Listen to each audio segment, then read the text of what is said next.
नीरूताई को पूरा गांव एक सख्त, समझदार और संस्कारों की रखवाली करने वाली सास के नाम से जानता था। उनके चेहरे की झुर्रियों में अनुभव झलकता था और आंखों में एक ऐसी चमक जो सामने वाले को बिना बोले ही दबा देती थी। पति के गुजरने के बाद उन्होंने अकेले ही बेटे राज को पाला था। राज उनके लिए सिर्फ बेटा नहीं, उनकी मेहनत, उनका त्याग और उनकी पूरी दुनिया था। जब राज की शादी निया से हुई तो नीरूताई ने सबके सामने मुस्कुराकर उसे स्वीकार किया, लेकिन दिल के किसी कोने में डर बैठ गया था कहीं ये लड़की उनका राज उनसे छीन न ले।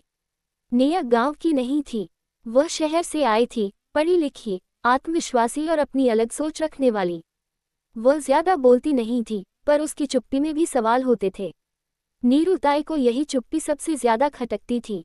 उन्हें लगता था कि जो बहू ज्यादा मीठा नहीं बोलती, उसके दिल में जरूर कोई चाल होती है। राज अपनी माँ और पत्नी के बीच संतुलन बनाने की कोशिश करता, पर हर बार वही पिस जाता। शुरुआत में सब सामान्य था।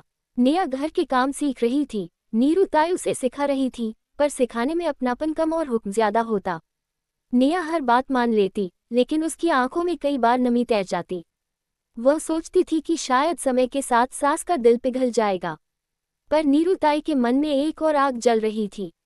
उन्हें लगने लगा कि निया राज को उनसे दूर कर रही है। राज अब पहले की तरह हर बात माँ से पूछकर नहीं करता था। कभी कभी वह निया की राय मान लेता, और बस यही बात नीरूताई के अहंकार को चोट पहुंचाती। धीरे धीरे नीरूताई ने बहू को परखने के लिए छोटे छोटे खेल खेलने शुरू कर दिए।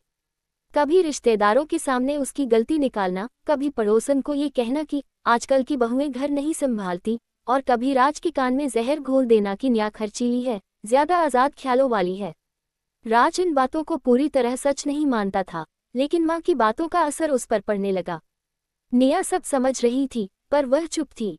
उसे लगता था कि अगर वह बोलेगी तो हालात और बिगड़ेंगे।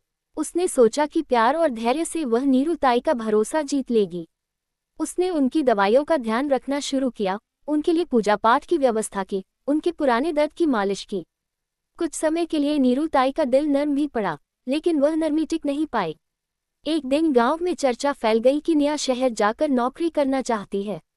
ये बात नीरूताई के लिए किसी आग में घी डालने जैसी थी। उन्होंने राज को बुलाकर साफ कहा कि मेरे जीते जी इस घर की बहू नौकरी नहीं करेगी। राज असमंजस में पड़ गया। निया ने पहली बार खुलकर अपनी बात रखी।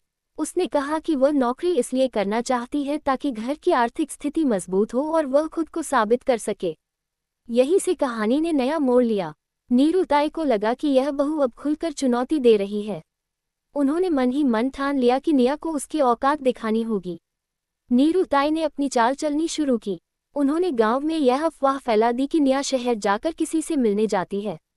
बात धीरे धीरे राज तक पहुंची। राज का मन डगमगाने लगा। उसने निया से पूछा, लेकिन निया ने साफ इनकार किया। वह टूट गई कि जिस पति पर उसने सबसे ज्यादा भरोसा किया, वही उस पर शक कर रहा है। नीरूताई ने यही नहीं रोका। उन्होंने एक दिन निया के बैग में कुछ कागज रख दिए, एक आदमी का विजिटिंग कार्ड और कुछ नकद पैसे। फिर सबके सामने नाटक रचा कि बहू चोरी छुपे पैसे रखती है। पंचायत जैसी स्थिति बन गई।